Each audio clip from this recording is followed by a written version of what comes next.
Hey everyone, Ariel Adams here with aBlogtoWatch.com.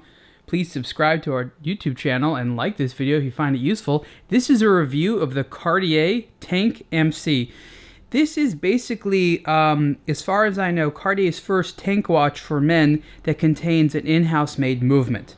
And that's a big deal as Cartier and many other brands transition to have more and more of their movements in their watches made by themselves. So let's take a look at the case back here, and you see a pretty nice exhibition case back. Of course, as a sort of rectangular watch, Cartier has adapted this movement to look or to basically essentially be rectangular in dimensions, though it's essentially a round movement at heart. What's interesting to me is that pretty much all of the in-house made Cartier movements that are in their more basic watches as opposed to their very high-end watches are called the 1904 MC.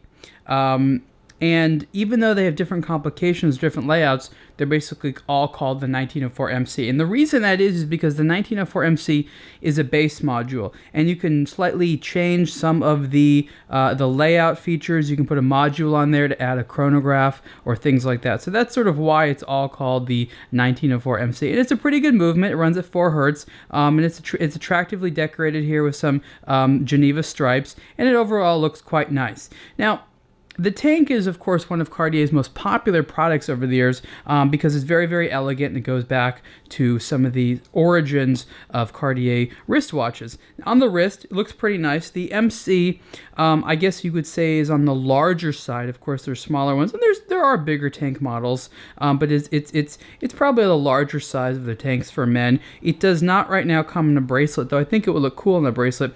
And it looks large because it is this sort of rectangular shape, but it's actually not that large of a watch. It's just over 34 millimeters wide.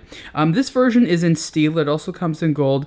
And there's a silver dial version, which I think in some instances works a little better than this one.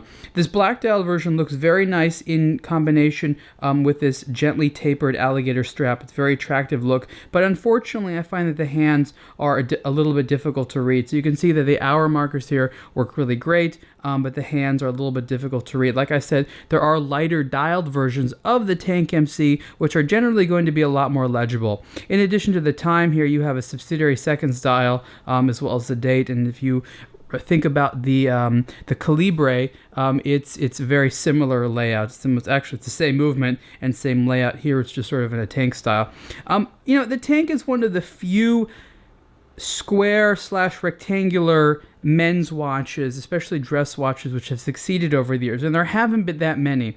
There's of course the Jaeger-LeCoultre, the Reverso, and there's a few others out there, but between the Reverso and the Tank, there's very little else which is as sort of universally good. It's hard to have a good sort of square watch. If you're interested in adding a square rectangular watch to your collection, this is definitely one of the few pieces you should be looking at. You have here the traditional Cartier crown, which has the blue sapphire crystal cabochon. Attractive looking crown, nice detailing. Unfortunately, it's kind of small, and it's just a little bit easy to miss. So when you're manually winding it, it's not exactly the most pleasant experience because it is a little on the small side. But you probably won't be winding it that much because, again, it is an automatic movement. The strap system is interesting. A lot of the Cartier watches do this now, where you fold over the strap on both sides. So it gives you the opportunity to have a good fit, but it's difficult to adjust on a regular basis in the sense that this fold here is difficult to get right and not really easy to adjust. So once you have it for your wrist, it's not really easy to sort of move it for someone else's wrist. But overall, I think that once you do get it right, you have a nice, clean experience here with a watch which is adjustable that doesn't require you to cut the strap or anything like that. And because you can adjust on both sides, if I really wanted to, I could move this buckle over here kind of more towards the middle rather than having it right here, or you could sort of do whatever you want with it.